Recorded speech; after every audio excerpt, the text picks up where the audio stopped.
오늘은 이웃에 대한 바른 개념을 회복하라 라는 제목으로 말씀드리겠습니다.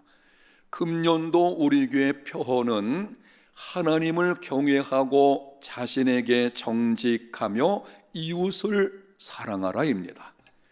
어제 새벽까지는 하나님을 경외하고 자신에게 정직함에 대한 말씀, 하나님을 경외하는 것을 회복하자, 그리고 자신에게 정직한 삶을 회복해야 된다라고 하는 말씀을 드렸습니다.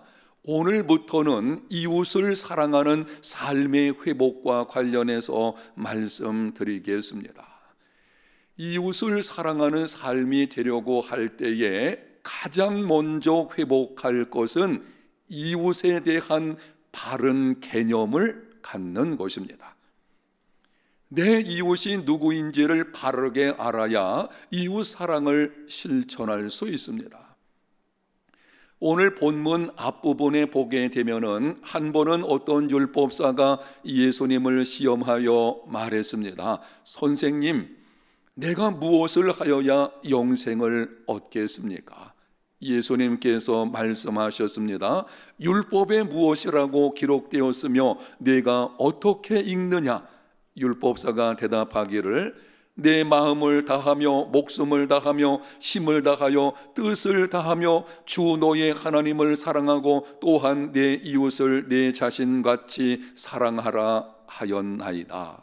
예수님께서 말씀하시기를 내 말이 옳다. 그대로 실천하여라. 그러면 네가 살 것이다. 그 말을 듣고 율법사는 자기를 옳게 보이려고 예수님께 다시 물었습니다. 그러면 내 이웃은 누구입니까? 율법사의 질문, 누가 내 이웃입니까? 이 질문에 대한 대답으로 예수님께서 말씀하신 것이 유명한 선한 사마리아인의 비유입니다.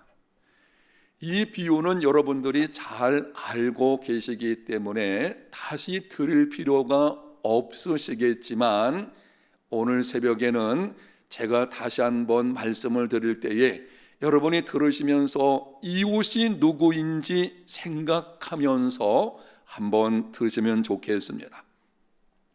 어떤 사람이 예루살렘에서 여리고로 내려가다가 강도를 만났습니다. 모든 것을 빼앗기고 매를 맞고 거의 죽게 되었습니다.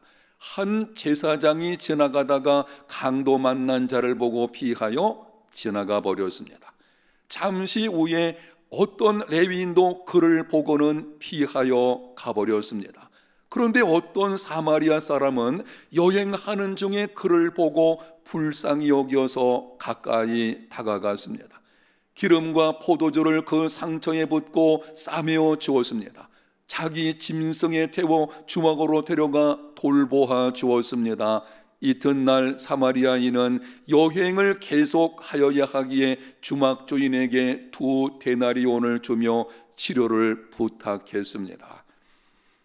예수님께서 이 비유를 말씀하신 후에 율법사에게 물었습니다. 내 생각에는 이 3사람 중에 누가 강도 만난 자의 이웃이 되겠느냐? 내 생각에는 이 3사람 중에 누가 강도 만난 자의 이웃이 되겠느냐? 놀라운 질문입니다.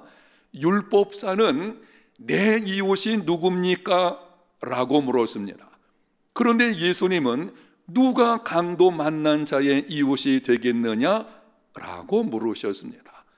내 이웃이 아닌 강도 만난 자의 이웃을 말씀하셨습니다. 내가 아닌 도움이 필요한 자의 입장에서 이웃을 말씀하시는 것입니다. 내 이웃이 누구입니까? 라고 묻지 말고 고난 당하는 자들의 이웃이 되라고 하시는 것입니다.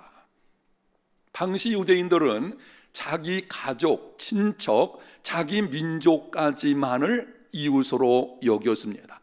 그 이상은 이웃이 아니기 때문에 선을 행하지 않아도 무방하다고 생각했습니다. 예수님께서 율법사의 생각, 당시 유대인들이 가지고 있는 생각을 깨트리시는 것입니다. 이웃에 제한 두지 말라. 도움이 필요한 모든 자들에게 이웃이 되어라. 많은 경우에 다른 사람을 도우려고 할 때 이렇게 질문합니다. 나와 어떤 관계가 있느냐? 지금까지 나에게 어떻게 해 주었느냐? 앞으로 나에게 어떤 도움이 되겠나? 한결같이 나가 중심되어 있습니다. 예수님은 선한 사마리아인의 비유를 통해서 나 중심이 아닌 도움이 필요한 자 중심에서 이웃을 생각하라고 말씀하셨습니다. 이웃은 정해져 있는 것이 아닙니다. 이웃은 사랑과 섬김으로 만들어가는 것입니다. 적대 관계에 있는 사람이 곤경을 당할 때에도 사랑을 베풀어 줌으로 이웃이 되어야 합니다. 틀림없이 강도 만난 자는 유대인이었을 것입니다. 당시 유대인들과 사마리아인들은 서로 상종하지 않았습니다. 유대인들은 사마리아 사람들을 마치 개처럼 여겼습니다. 무시하고 멸시했습니다. 심지어는 회당 예배에서 사마리아인들을 저주하며 말하기를 저 사마리아인들을 내세로부터 제외시켜 주옵소서 기도를 하기도 했습니다. 여러분, 그럼에도 사마리아인은 강도 만난 유대인을 불쌍히 여겼습니다. 적극적으로 도와주었습니다.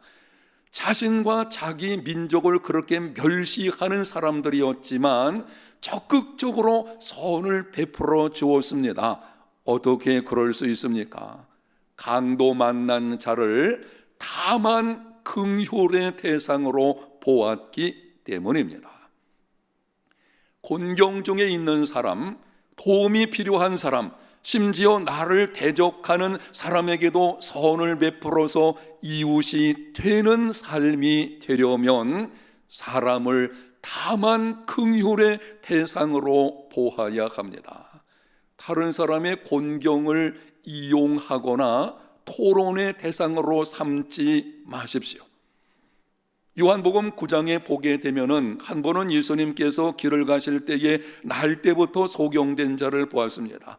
태어날 때부터 아무것도 볼 수 없는 불쌍한 사람이었습니다. 제자들이 그 사람을 가리키며 물었습니다. 선생님, 이 사람이 소경된 것이 누구의 죄 때문입니까? 자기의 죄 때문인가요? 아니면은 부모의 죄 때문입니까?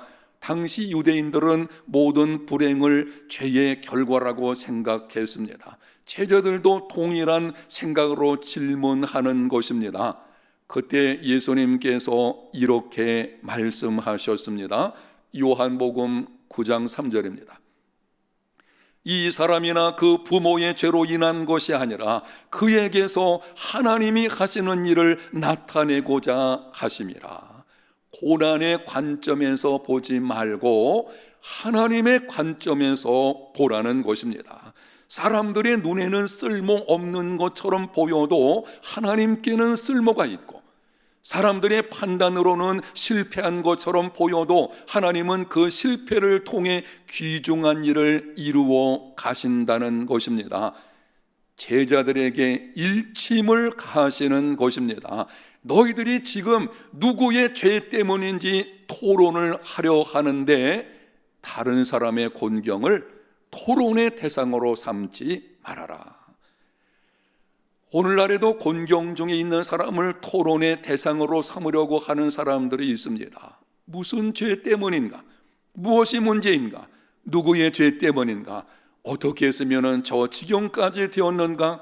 그가 내게 어떻게 행하였나? 끊임없이 토론하려고 합니다. 예수님께서 말씀을 하십니다. 그렇게 하지 말라.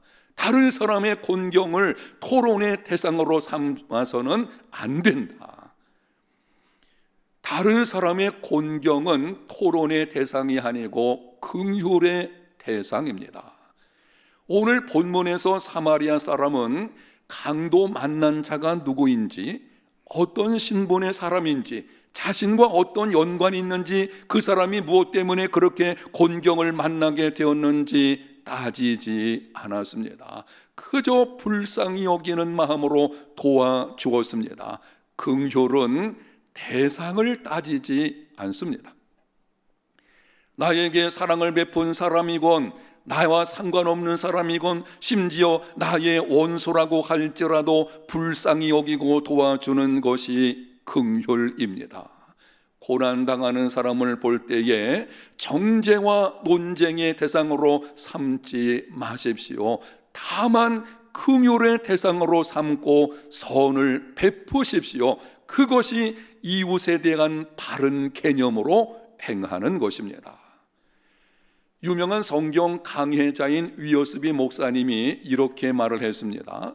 하나님께서 우리에게 물건은 쓰기 위하여 주셨고 사람은 사랑하기 위하여 주셨다. 만약 반대로 물건을 사랑하고 사람을 이용한다면 약탈 행위가 되는 것이다. 강도가 따로 있는 것이 아닙니다. 자기 욕심을 채우기 위해서 다른 사람을 이용하는 것이 강도짓입니다. 그러므로 우리는 질문을 바꾸어야 합니다. 저 사람을 통해서 내가 무슨 유익을 얻을 것인가? 곤경 중에 있는 사람의 경우에도 그것을 이용해서 나의 유익을 추구하려는 그런 삶의 모습이 되어서는 안 될 것이고, 그런 방식으로 묻지 말고 이렇게 물어야 합니다. 내가 저 사람을 어떻게 섬길 것인가? 사랑하는 성도 여러분, 하나님은 언제나 우리와 함께 하십니다. 좋은 일이 있을 때도 함께 하시고 고난 중에도 함께 하십니다. 어려운 일을 만났을 때에는 더욱더 가까이 오셔서 도와주십니다. 과거에도 함께 하셨고 지금도 함께 하시고 영원토록 함께 하실 것입니다. 우리가 하나님께 유익한 존재이기 때문에 함께 하시는 것입니까?